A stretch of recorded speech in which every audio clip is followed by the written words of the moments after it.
बिस्मिल्लाहिर्रहमानिर्रहीम। सबसे पहले तो मैं आप प्रेस का शुक्रगुजार हूँ कि आप तशरीफ़ लाए। उसके बाद मैं टीवी 12 कच्ची के अवाम का, अपने वोटरों का, अपने दोस्तों का, अपने सपोर्टरों का बहुत एहसानमंद हूँ कि जिन्होंने इतनी बड़ी तादाद में मुझे वोट दिए। और जहाँ तक इलेक्शन का ताल्लुक है, ये एक जैसे बचपन में हमें कहते थे ना, ये सेंटेंस है, इसको फिल करें, बीच में गैप है, वो हमने गैप जो है वो फिल किया है। हमें 6 महीने पहले से पता था और हम सबको बताते भी रहे। बिल्कुल बाकायदा कहा गया हमारे लोगों को, हमारे दोस्तों को, और यहाँ पे कितने कैंडिडेट्स को बुला के थ्रेटन किया गया कि अगर तुम लोगों ने विथड्रॉ नहीं किया, जो अपोनेंट जिसको भी इन्होंने इलेक्शन जितवाया है, तो तुम्हारे कारोबार हम बंद कर देंगे, तुम्हारा पेट्रोल बंद कर देंगे, तुम्हारी जो इलीगल यहाँ पे सारा काम चल रहा है वो हम तुम्हारा बंद कर देंगे। इलीगल यहाँ क्या है?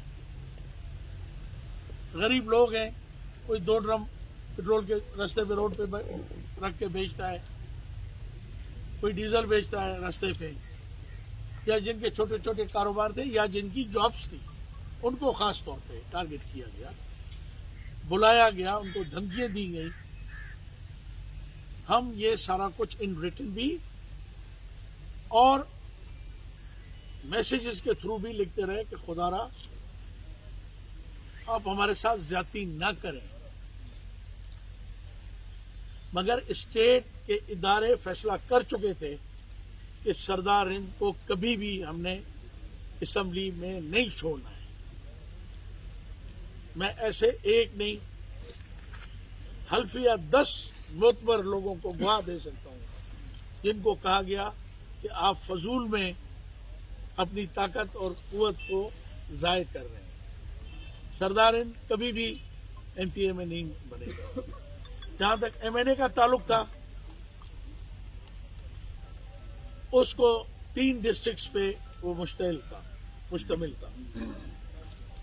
जो हालात मैंने देखे कि जिस तरह लोगों को जबरदस्ती दफ्तरों में, ऑफिसों में बुला बुला के उनको प्रेशराइज किया गया, उनको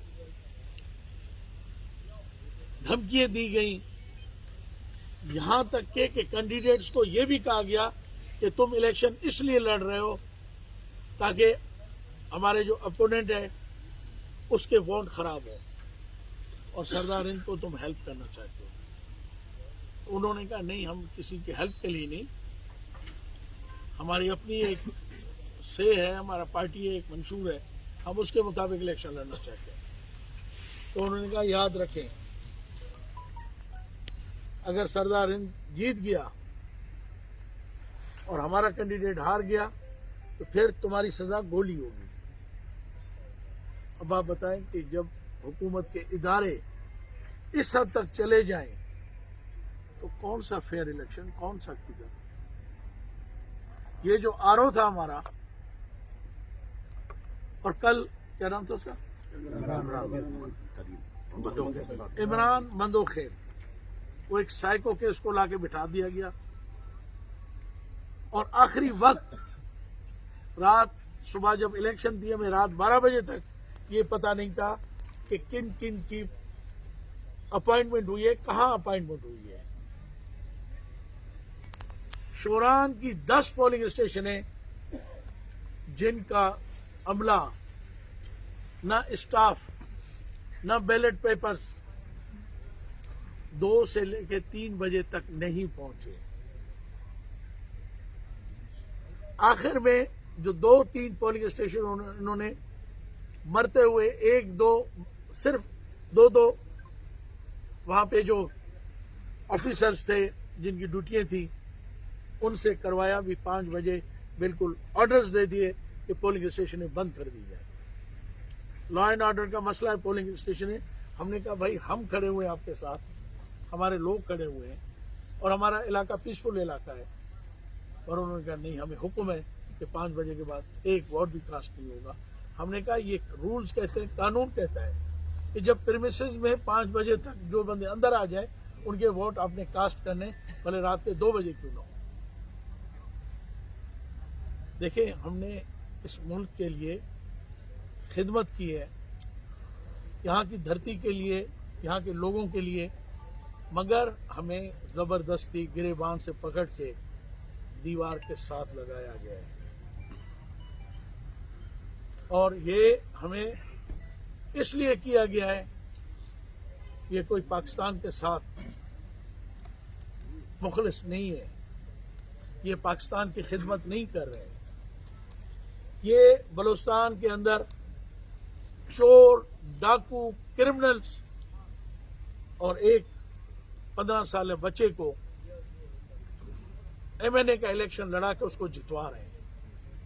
ये बलूचिस्तान को मैसेज है। मैं आज जितने आप लोग बैठे हैं, मैं आपको ईमानदारी से कहता हूं कि मुझे सजा इसलिए दी गई है ताकि मैंने आपकी ज़मीर, आपकी गैरत, आपकी सरजमीन, आपके वसाइल पे मैंने सौदा नहीं किया है, मैंने कंप्रोमाइज नहीं किया है और न मैं करूंगा। अगर यही मेरी सजा है कि मुझे इलेक्शन में हरा दिया जाए एक स्मगलर के हाथ में, एक क्रिमिनल के हाथ से, तो बिस्मिल्लाह, मैं ये सजा भी भुगतने के लिए तैयार हूं। मगर मैं पाकिस्तान के मुहब्बतन लोगों से और जनरल आसिफ मुनीर से कहता हूं कि जनरल साहब, जो कुछ बलूचिस्तान में हुआ है, ये तो मुझे लग रहा है कि बलूचिस्तान के अंदर पाकिस्तान के मुफादात को बहुत बड़ा धचका दिया गया है, बहुत डैमेज किया गया है पाकिस्तान को। ये इलेक्शन नहीं हुए, एक आरओ अभी आपके सामने, अभी तक उसका ऑफिस को ताला लगा हुआ है। 45 के फॉर्म, आधे से ज्यादा हमारे वहां लोग नहीं पहुंचे, और जो हमने निशानदेही की 8-10 जहां बाकायदा पुलिंग स्टाफ को बांधा गया है, और वहां पे जितने हमारे मुखालफिन की पोलिंग स्टेशन थी उनको माइक दिखाया गया है। वहां 2-2 सिपाही भेजे गए लेडीज के, जिन्होंने फौरन जाते ही उनको 2 थप्पड़े मारी है, उनको पकड़ के कमरों में बंद किया है और ठप्पे मारी की है। हजारों वोट एक पोलिंग स्टेशन पे ठप्पे लगे हुए हैं। अभी उसका मैं आपको प्रूफ भी देता हूं, आगे चल के सारा कुछ मैं आपको बता भी दूंगा। ये सारा कुछ, अगर यही कुछ करना था, यही इसको इलेक्शन है, तो हमें कह दिया जाता था। हमने कहा भी सही कि सर, अगर आप लोगों ने फैसले कर लिए हैं बलूचिस्तान के, किसको लाना है, किसने इलेक्शन लड़ना है, किसने नहीं लड़ना, आपने मेरी आवाज बंद की है असेंबली के अंदर। मैं ये आज आपको बता रहा हूं, अब ये आवाज बलूचिस्तान के एक कोने कोने में गूंजेगी। अगर बलोचो तुम लोगों में गैरत है, जमीर है, तो अपने जमीर और गैरत को बेचो नहीं, इन दलालों के हाथ से अपनी सरजमीन, अपनी धरती को मत बेचो। अगर बेगैरत हो गए हो तो बलोच फिर मैं कुछ नहीं कह सकता, मगर मैं आपको ये यकीन दिलाऊं कि मैं अपनी हर कुर्बानी देने के लिए तैयार हूं। बलूचिस्तान की धरती, बलूचिस्तान की सरजमीन, बलूचिस्तान के साहिल और वसाइल पे मैं कंप्रोमाइज नहीं करूंगा। मैंने हमेशा इस मुल्क के अंदर पॉजिटिव सियासत की है। मैंने एक जमहूरियत पसंद इंसान की तरह मैंने यहां सियासत करने की कोशिश की गई है, मगर वहां कहा जाता है, जो मैं महसूस करता हूं, आओ हमसे पूछो किसको तुमने वोट देना है, किसको नहीं देना है, किस पार्टी में आगे जाके तुमने शामिल होना है, तुम इंडिपेंडेंट हो, और क्या हमारे कहने पे तुम आगे वोट दोगे? जब मैंने इनकार किया तो मुझे ये सजा दी गई। ये जो जमालू कमालू तुम लाए हो, इसके हालात तो वैसे ही तुम बलूचिस्तान में देख रहे हो। और उस जिले के अंदर जहां मच्छ जैसा वाकया हुआ है, फिर भी आप लोगों को समझ नहीं आई। आप हमें सजा देना चाहते हो, 2 सजा। हम भुगतने के लिए आपकी सजाएं तैयार हैं, हम कुर्बानियां देने के लिए तैयार हैं, मगर हम अपना जमीर नहीं बेचेंगे। बलोच तुम लोगों की एक तारीख है। बलोच एक गैरतमंद कौम है, बाज़मीर कौम है। हाँ, तुम लोग अपने चंद टकों के लिए, अपनी चंद स्कीमों के लिए या गवर्नमेंट से मुफाद के लिए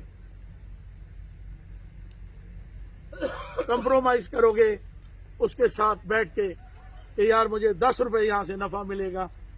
तो याद रखो, न तो तुम रहोगे, न तुम्हारी आने वाली नस्लें रहेंगी, न तुम्हारे बाप दादाओं की कब्रें बचेंगी। ठीक है, इलेक्शन हारने जीतने का नाम होता है। अब मुझे एक जनरल का बहुत पुराना एक फातेह था, जनरल था, तो उससे जब किसी ने सवाल किया, उसने कहा जंग से जाने से पहले अगर तुम इसमें खौफ में मुब्तला हो कि मैं ये जंग हार जाऊंगा, तो फिर जंग करो ही नहीं। जब जंग के मैदान में उतरते हो तो हमेशा ये समझो कि हमारी फतह है। आज भी हमारी फतह है। हमें यहां पे जिस तरह आरओस को चेंज करके जिस तरह सारे रिटायर्ड आर्मी ऑफिसर्स ला के लगाए गए हैं, एक एक आर्मी ऑफिसर लगाया गया यहां पे, तो भाई आर्मी का काम ये नहीं है जो जिनसे तुम ले रहे हो।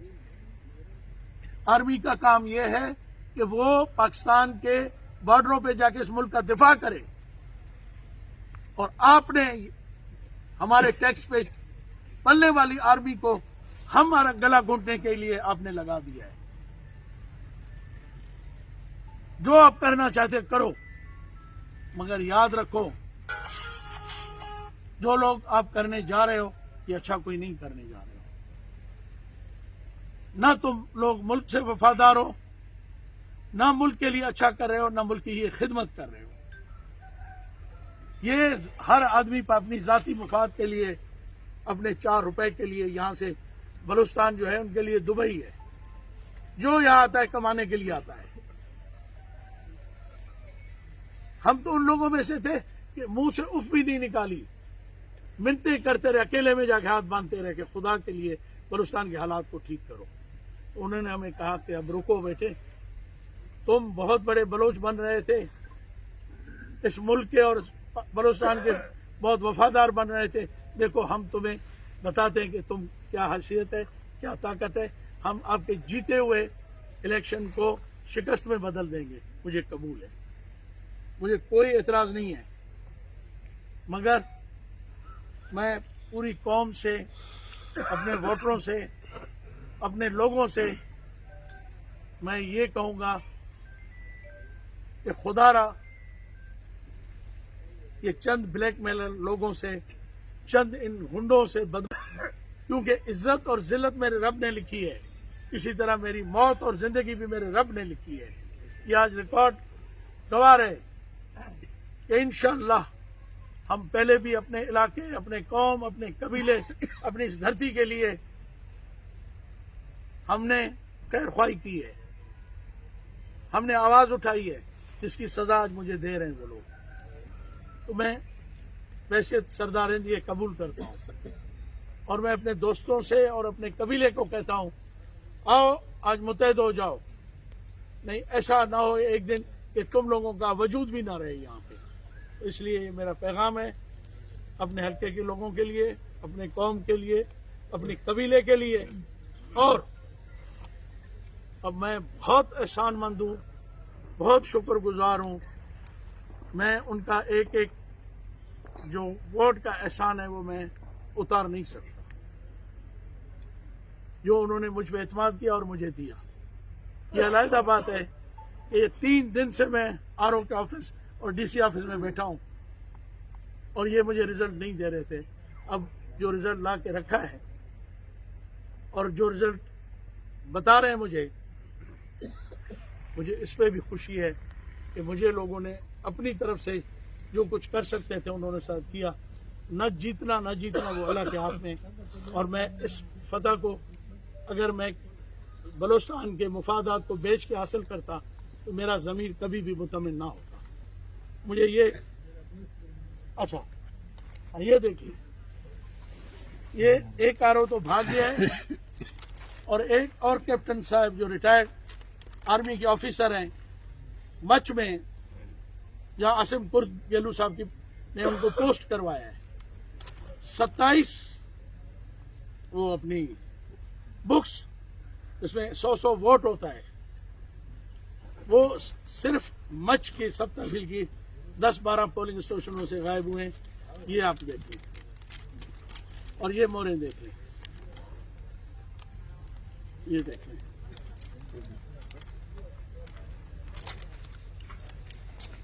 ये हमारे नहीं, ये मच की ये है, ये देखिए, एक एक आदमी को, हाँ ये भी नोट कर लें, स्टैम्प भी लगे हुए हैं, ये देखिए यार, शेरा बेद चोल मखने सो यार, देख रहे हैं आप लोग, ऑलरेडी आसिम कुर्द के नाम पे स्टैम्प भी लगी हुई है, और पीछे से ये उनकी प्रिजाइडिंग ऑफिसर की काउंटर भी उसका साइन हुए हैं। ये काफी और भी हमारे पास प्रूफ है, काफी वोट हैं हमारे पास।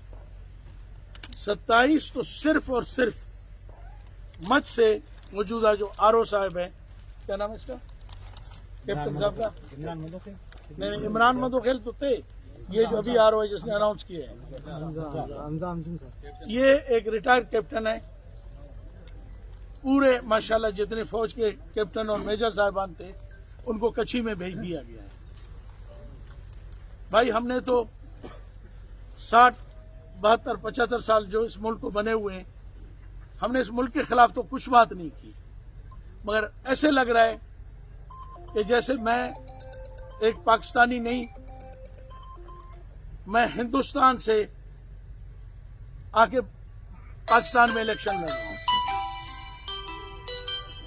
और इस बंदे को दोबारा यहां आरोप करके लाया गया है, और इससे जिस तरह वोट अभी इन्होंने 3 दिन लगाए हैं मेरे रिजल्ट्स को चेंज करने की, और मैं पिछले 3 दिन रातों से यहां बैठा हुआ हूं, मगर मैं अपने वोटों की चौकीदारी नहीं कर सका। मुझे इसका अफसोस नहीं है, मैंने कोशिश की, मगर वो बहुत ताकतवर हैं, जोरावर हैं, और बहुत ताकत है, और ये मेरी तकरीर आज उनको बहुत बुरी गुजरेगी। इंशाअल्लाह अल्लाह ने चाहा तो आप लोग देखेंगे कि सरदार रिंद साबित कदम रहेगा, और अपने लोगों की, अपने इलाके की, अपनी सरजमीन की हिफाजत भी करेगा और उसको तहफ़्फ़ुज़ भी करेगा। सरदार साहब, सर ये तो जो आपने फरमाया, लेकिन आइंदा का क्या आपका लाएअमल होगा, किस तरह जो है, अब वो ये जो आपके हामी वोटर बाहर खड़े हैं, ये लामाला, ये हजारों लोग बाहर खड़े, ये तो मेरे मुतमिनीन हैं जो बैठे हैं, आप जाए बाहर, हजारों लोग बाहर खड़े हुए हैं। तो आपका आइंदा का लाएअमल क्या होगा? आइंदा आप क्या, इसी तरह जो सिबी में हुआ है, सिबी आज 3 दिन से जो है मेरा आजाद उम्मीदवार जो है वो धरना देकर बैठे हुए हैं, इधर आपके साथ ये हुआ है, अब आप आगे क्या बलूचिस्तान में इस वक्त एक रोड भी ऐसी नहीं है जो खुली हुई हो। जोब की देखें, आरसीडी हाईवे देखें, नेशनल हाईवे देख लें, सिंध बलूचिस्तान की हाईवे देख लें, कोई भी रोड ऐसी नहीं है इस वक्त बलूचिस्तान में जो खुली हो। यहां पे मुझे तो अफसोस ये हो रहा है उन लोगों पे जो यहां पे बलूचिस्तान में ड्यूटियां दे रहे हैं, जिनकी जिंदगियों को मुफादात में कुर्बान किया जा रहा है। ये सारा जो कुछ बलूचिस्तान में हो रहा है, ये बलूचिस्तान के लोग इसका इस इलेक्शन आप देख लीजिएगा, पहले तो एक बारंग थी, जो इस्लामाबाद में गई थी, अब आप लोगों ने बलूचिस्तान में घर घर में एक नई मारंग पैदा करनी है और हर घर के अंदर आप लोगों ने